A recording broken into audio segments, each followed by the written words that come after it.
అదే RTV app వార్తల్ని క్షణాల్లో చదివే అవకాశం ఉంటుంది. ఒక న్యూస్ పేపర్, ఒక టెలివిజన్ ఛానల్ మీ చేతుల్లో ఎప్పుడూ ఉంటాయి. గత కొంతకాలంగా ఈ రాజ్ తరుణ్ విషయం, లావణ్య తను బయటకు వచ్చి ఎలిగేషన్స్ తన మీద, సో తను ఈ అమ్మాయి మీద, అండ్ ఇంకా ఆడియో కాల్స్ అన్ని, రికార్డింగ్స్ అన్నీ బయటకు రావడం, ఇదంతా ఇంకా నడుస్తూనే ఉంది. మీరు ఇది చూసే ఉంటారు కదా.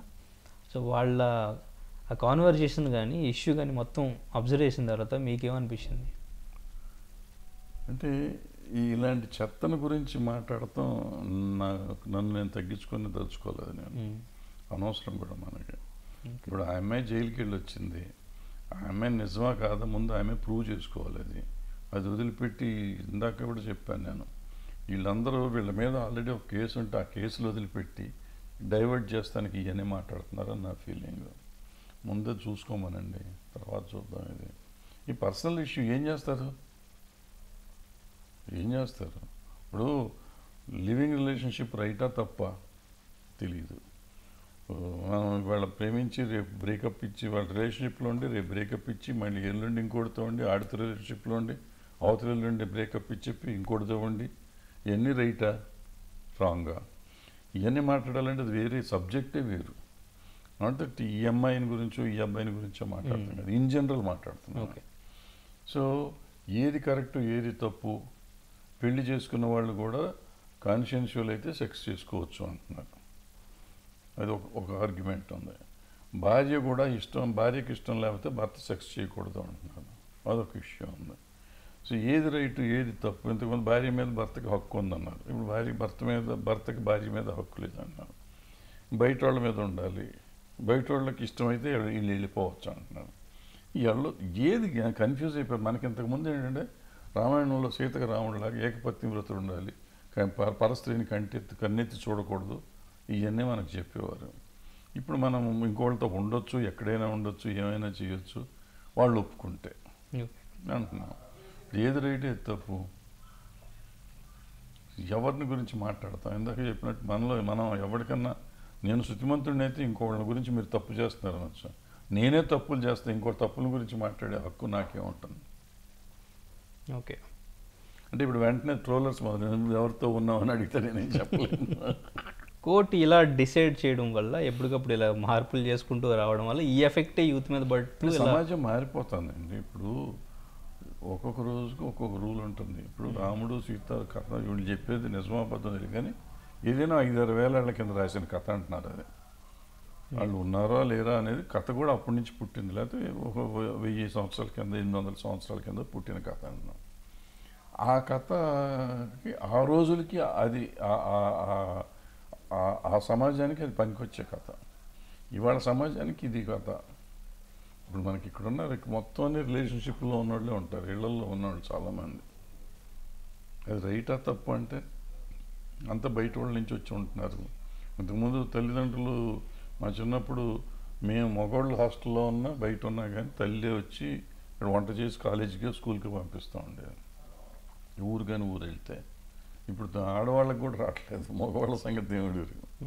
సో మగవాళ్ళు ఈ అబ్బాయి అమ్మాయి ఎవరు కలిసి ఉంటున్నారు, ఇల్లు తీసుకుని వాళ్ళ రిలేషన్షిప్లో ఉన్నారు. తల్లిదండ్రులకి ఏం తెలుసు? వాళ్ళు పెళ్లి సంబంధాలు అక్కడ చూస్తుంటారు, ఇక్కడ రిలేషన్షిప్లో ఉండలేదు, వీళ్ళు సహజీవనం చేస్తూ ఉంటారు. ఇవన్నీ ఏది రైట్ ఏది తప్పు, ఎందుకు ఉంటున్నారు అని మనం మాట్లాడే పరిస్థితి లేదు.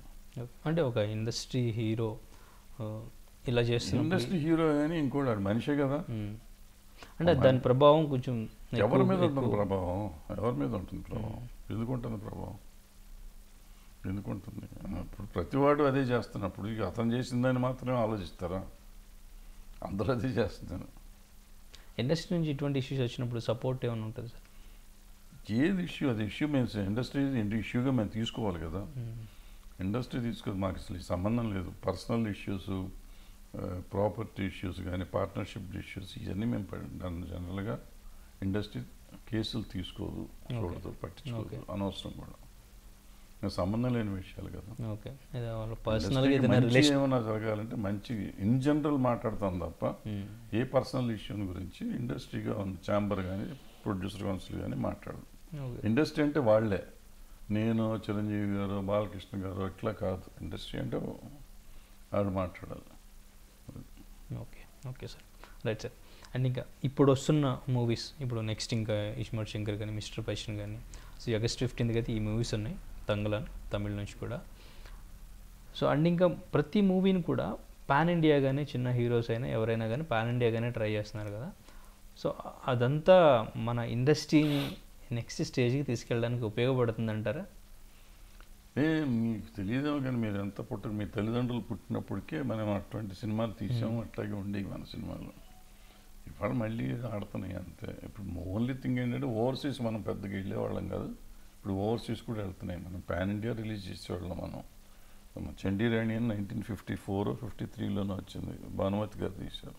చండీరాణి చంద్రహారం ఏదో గుర్తు, చండీరాణి అనుకుంటా, ఆవిడే డైరెక్ట్ చేశారు. ఎన్టీ రామారావు గారు హీరో. 3 భాషల్లో తీసి 3 భాషలు రిలీజ్ చేశారు పాన్ ఇండియా. ప్రపంచవ్యాప్తంగా విడుదలైన పోస్టర్ ఉండాలి నా దగ్గర, పోస్టర్ కూడా మొన్నటిదాకా.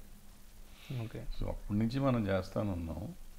రామారావు గారు, నాగేశ్వర గారు, సువర్ణ సుందరి, పాతాళ భైరవి, మాయాబజార్ ఇవన్నీ అన్ని లాంగ్వేజ్లో రిలీజ్ అయింది సినిమాలు. లవ్ కుష. Okay sir. అంటే ఇప్పుడు కమర్షియల్గా ఇప్పుడు మిస్టర్ బచ్చన్ వస్తుంది రవితేజ గారు. సో అటువంటి సినిమాలు తీసినప్పుడు మన తెలుగు రాష్ట్రాల్లో సింగిల్ స్క్రీన్స్ కానీ అన్ని స్క్రీన్స్కి ఈజీగా స్పేస్ తీసుకోవచ్చు. బట్ అంటే ఈ పాన్ ఇండియా సినిమా అనేసరికి ఒక చిన్న హీరోయిన్ ఎవరైనా కానీ పాన్ ఇండియాకి అప్పుడు బడ్జెట్ ఎక్కువ పెట్టడం, అది కంటెంట్ మీద బేస్ అయి ఉండడం, ప్లస్ అది అప్పుడు టికెట్ ఇష్యూ కానీ లేదంటే ఈ థియేటర్ ఇష్యూ కానీ. థియేటర్ టికెట్ ఇష్యూ అసలు ఎప్పుడూ లేదండి. టికెట్ ఇష్యూ పెంచుకుంటారు, తగ్గించుకుంటారు. గవర్నమెంట్ని అడిగి వాళ్ళు అవసరం అయితే పెంచుతారు, లేకపోతే తగ్గిస్తారు. వీళ్ళు అడిగేదాన్ని బట్టి ఉంటుంది అది. ఇప్పుడు థియేటర్లు అంటారా, సినిమాలు ఉన్నప్పుడు వస్తాయి థియేటర్స్. ఇప్పుడు ఉన్నాయి, మన చచ్చిన థియేటర్లు ఉన్నాయి, ఆడితే ఇస్తారు థియేటర్లు. ఏముంది ఇప్పుడు నిన్న చూసాం మురారికి ఎన్ని థియేటర్లు ఉన్నాయి చూడండి సిటీలో. 100 థియేటర్లు 150 థియేటర్లు వేస్తున్నారు. మరి మురారి రీఇష్యూ సినిమా 30 ఏళ్ల కింద సినిమా ఎందుకు ఇస్తున్నారు? థియేటర్లు ఇవ్వరు అనేది ఒట్టి మాట. థియేటర్లు ఇస్తారు, ఎవరికైనా ఇస్తారు. ఇప్పుడు మీరు పేపర్ చూస్తే 10 సినిమాలు ఉంటాయి ప్రతి వారం పోస్టర్ అడ్వర్టైజ్మెంట్లో, ప్రతిదీ థియేటర్లోనే ఉంటుంది. మరి థియేటర్లు ఇవ్వలేదని ఎట్లా చెప్తారు? ఇప్పుడు ఇటువంటి మీరు చెప్పిన సినిమాలు లాంటి సినిమాలు వస్తే అన్ని ఈ థియేటర్లు అన్నీ ఆటికి పడతాయి. ఓకే. అప్పుడు ప్రాబ్లం చిన్న సినిమాలకి తక్కువ థియేటర్లు. Okay sir. అండ్ సార్ ఇంకా ఫైనల్లీ ఇప్పుడు నెక్స్ట్ మనకి ట్రిపులర్ తర్వాత అటు రామ్ చరణ్ గారి నుంచి కానీ ఎన్టీఆర్ గారి నుంచి కానీ మూవీస్ ఇంకా ఏది రాలేదు. ఇప్పుడు అటు దేవరా, ఇటు గేమ్ చేంజర్, సరే ఇంకా వీళ్ళ లైనప్స్ నెక్స్ట్ మూవీస్ ఇన్ బుచ్చిబాబుతో కానివ్వండి, ఆయన నెక్స్ట్ ఇంకా వారు అండ్ ఇంకా ప్రశాంత్ నీల్ మూవీస్, ఈ లైనప్ అంతా అసలు చూస్తే ఏమనిపిస్తుంది? ఏముంది, వాళ్ళు ఎంతసేపు పెరుగుదాం అనుకుంటారు. మేము ఎంత పెరిగితే అంత మంచిది కదా. ఇప్పుడు పూర్వకాలం రామారావు, నాగేశ్వరరావు గారు ఏంటంటే ఇండస్ట్రీ బాగుండాలి, మనం రేట్లు పెంచకూడదు, ఎంతే ఉండాలి, ఇండస్ట్రీ కెపాసిటీ లేదనుకున్నారు. ఇవాళ ఇండస్ట్రీ కెపాసిటీ ఉందని తేలింది. సో అప్పుడు రెమ్యునరేషన్ 30,000 20,000కి సాటిస్ఫై అయ్యేవారు. ఇవాళ మనం 100 కోట్లకు సాటిస్ఫై అయ్యే పరిస్థితి లేదు. సో 100 కోట్లు వచ్చినప్పుడు అసలు ఎందుకు చేయాలి? 2 ఏళ్ళకు సినిమా చేసినా చాలుగా. 10 కోట్లు తీసుకుని 10 సినిమాలు చేసే బదులు 100 కోట్లు తీసుకుని ఒక సినిమా చేసాం అనుకోండి, 3 ఏళ్ళకి ఒక సినిమా, 2 ఏళ్ళకి ఒక సినిమా చేసి సరిపోతుంది కదా. సో వాళ్ళు రిలాక్స్ అయ్యి ఫ్యామిలీతో ఉండొచ్చు. వాళ్ళు అట్లా ఆలోచిస్తున్నారు అనుకుంటున్నాను. ఓకే. ఈ పాన్ ఇండియా గీన్ ఇండియా కాదు కానీ ఫ్యామిలీతో ఉండటానికి ఇది అవకాశం అని అనుకుని చేస్తున్నారు అనుకుంటున్నాను. ఓకే. అంటే ఇప్పుడు ప్రతి హీరో కూడా కొంచెం టైం తీసుకున్నా కానీ బెస్ట్ ప్రోడక్ట్ ఇద్దాం, బడ్జెట్ మంచిగా పెట్టుకున్నా అని చెప్పేసి తీస్తున్నారు కదా.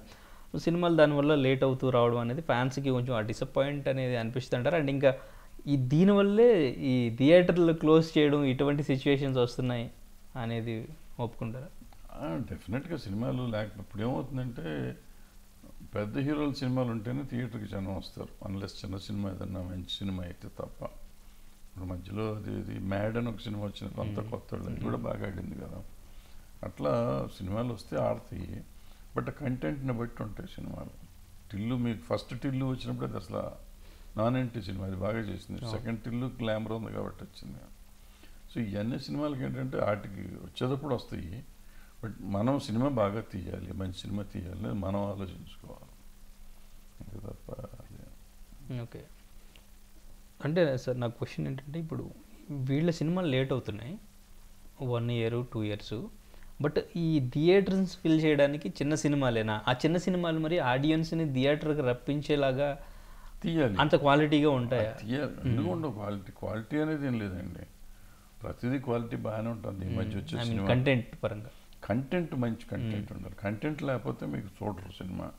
నువ్వు కంటెంట్ ఇవ్వండి. ఇప్పుడు మొన్న పొలిమేర 2 అని వచ్చింది, అది కూడా బాగా ఆడింది, చిన్న సినిమానే కదా. సో ఇప్పుడు నేను అప్పుడే ఆల్రెడీ 6 సినిమాల పేర్లు చెప్పాను, మీరు చూస్తా ఇది చిన్న సినిమాలే కదా, జనాన్ని తీసుకొస్తున్నాయి కదా.